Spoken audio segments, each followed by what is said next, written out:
یہ جب منتخب حکومتیں ہوتی ہیں، 16 مہینے آپ لوگ بھی اتحادی حکومت تھے، مل کر بھی یہ وہ ساری چیزیں کیوں نہیں کر پاتے کہ جو بعد میں آنے والی نگراں حکومت کر رہی ہے، چاہے ان کو سپورٹ ہو، آپ کو کوئی سپورٹ نہیں ملتی تھی؟ کیا وجہ ہے؟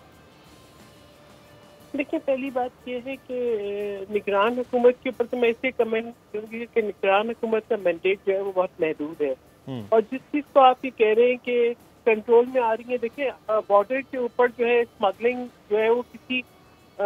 جو ہے نگران حکومت کے بس کی بات ہے کہ وہ روکے، ٹھیک ہے۔ جو آج ایک کوپریشن مل رہا ہے، اگر یہ کوپریشن جو ہے وہ پولیٹیکل پارٹیز کو بھی ملتا تو ڈیفینیٹلی جو ہے یہ اسمگلنگ روکی جا سکتی تھی۔ اسی طریقے سے جو ہے کچھ ایسے صاحبہ، آپ تو اس کا مطلب ہے یہ کہہ رہی ہیں کہ 16 مہینے آپ کو کوپریشن نہیں ملا ہے کسی طرح؟ دیکھیں، یہ جو آپ نے شبر زیدی کا میں ایک انٹرویو کا حوالہ دینا چاہوں گی کہ انہوں نے کہا کہ انہوں نے اسمگلنگ کے ایشو کو اٹھایا تو انہیں بتایا گیا کہ آپ اس پہ بات نہ کریں، ٹھیک ہے نا۔ اب یہ کہ جو ہے اگر ہم یہ کہیں کہ جی بجلی کی چوری روکی جا رہی ہے تو وابڈا کے چیئرمین کون تھے اور بجلی کی چوری کس سے روکنی تھی؟ دیکھیے، اس وقت جو ہے ایک ایکسٹرا آرڈنری سرکمسٹانسز میں ایک پورا کنٹرول ایکسرسائز کیا جا رہا ہے۔ بہت سارے ایسے فیکٹرز ہیں جو کہ جن کی امپلیکیشنز ہوتی ہیں، اور جو بعض پولیٹیکل جس قسم کی انوائرمنٹ رہی، آج نہ اس طریقے کے لانگ مارچ ہو رہے ہیں، نہ آج اس طرح کا جو ہے وہ 9 مئی ہو رہا ہے، نہ آج اس طرح سے ایک سچویشن کریٹ ہو رہی ہے۔ تو ڈیفینیٹلی ہم تو چاہتے ہیں ایک لانگ ٹرم پالیسی سامنے آئے۔ اس وقت آپ جو بھی بات کر رہے ہیں اس سے میری بجلی کا بل کم نہیں ہو رہا،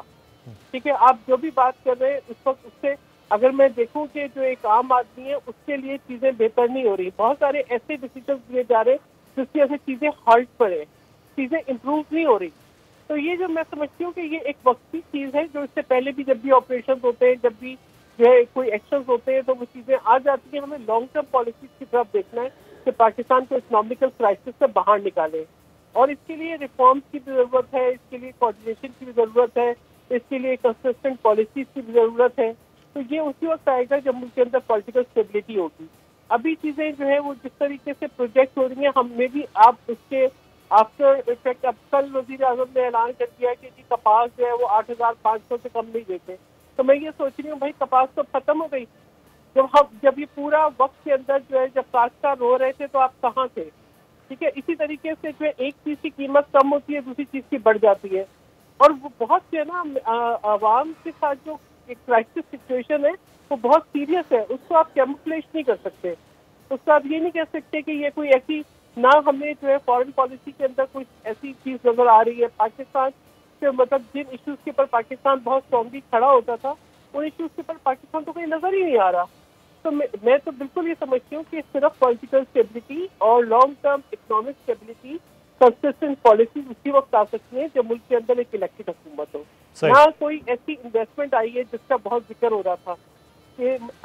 میں آپ کو بالکل یہ بتا سکتی ہوں یقین کے ساتھ کہ ایک کیئر ٹیکر حکومت کے دور میں کسی قسم کی جو یہ اینٹیسپیٹ کر رہے تھے کہ وزٹس ہو جائیں گے یا جو ہے کوئی انویسٹمنٹ آ جائیں گی، وہ زیادہ میرے خیال میں نیوز سے زیادہ رہیں گے، وہ پریکٹیکلی تو نہیں ہوئی۔ تو ہمیں تھوڑا سا اپنے اس کو لینس کو درست کرنا پڑے گا، اور حقیقت کا جائزہ بھی حقیقت پسندی سے لینا پڑے گا۔ سبسکرائب کریں اور بیل دبائیں تاکہ کوئی خبر رہ نہ جائے۔